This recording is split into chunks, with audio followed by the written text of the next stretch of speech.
గతంలో ఇప్పుడున్న కాంగ్రెస్ పార్టీలో ఉన్న నాయకులే మీ అందరితో పాటు కలిసి బస్ యాత్రలు చేసిళ్ళు. సో, ఇప్పుడు అదే నాయకులు మీరంతా కావాలని రెచ్చగొడుతున్నారు.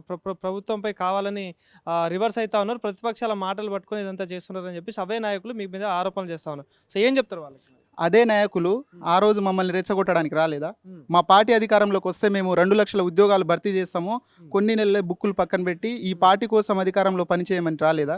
మేమైనా చిన్నపిల్లలమా వేరే వాళ్ళు రెచ్చగొడితే వాళ్ళ ట్రాప్లో పడడానికి? మేమందరం పోస్ట్ గ్రాడ్యుయేట్ స్టూడెంట్స్, మాకు తెలియదా ఎవరు ఏందనేది? ఇంకా మీరే చదువుకోలేదు, మీకంటే మేము ఉన్నత చదువులు చదివిన వాళ్ళము.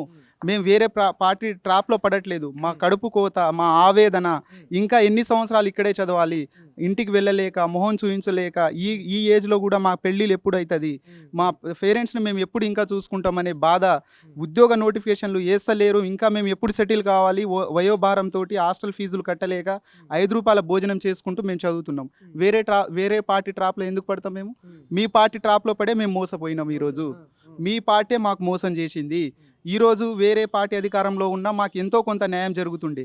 మీ పార్టీ, మీ దగాకోరు పార్టీని నమ్మడం వల్లనే మేము ఈరోజు ఈ సిచ్యువేషన్లో ఉన్నాము. అంటే నిరుద్యోగులే ధర్నాలు చేస్తా ఉన్నారు, నోటిఫికేషన్ వేయొద్దని చెప్పేసి స్వయం ముఖ్యమంత్రి చెప్తున్న మాట ఇది. ఏది నిజంగా నిరుద్యోగులు ధర్నాలు చేస్తున్నారా నోటిఫికేషన్ వేయొద్దని? అసలు ఎవరైనా జాబులు ఎక్కువైనా ఎవడైనా ధర్నా చేస్తాడా? మాకేం పని పాట లేదనుకుంటారా? మాకు కూడా ఫ్యామిలీస్ ఉంటుంది, మాకు కూడా సంపాదించాలని ఉంటుంది. మా ఫ్యామిలీస్ మేము బాగా చేయాలి.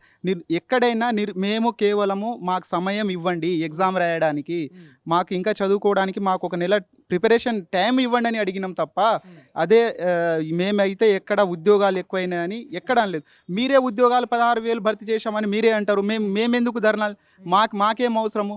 మాకు ఉద్యోగం కావాలనే కదా మేము అడుగుతున్నది.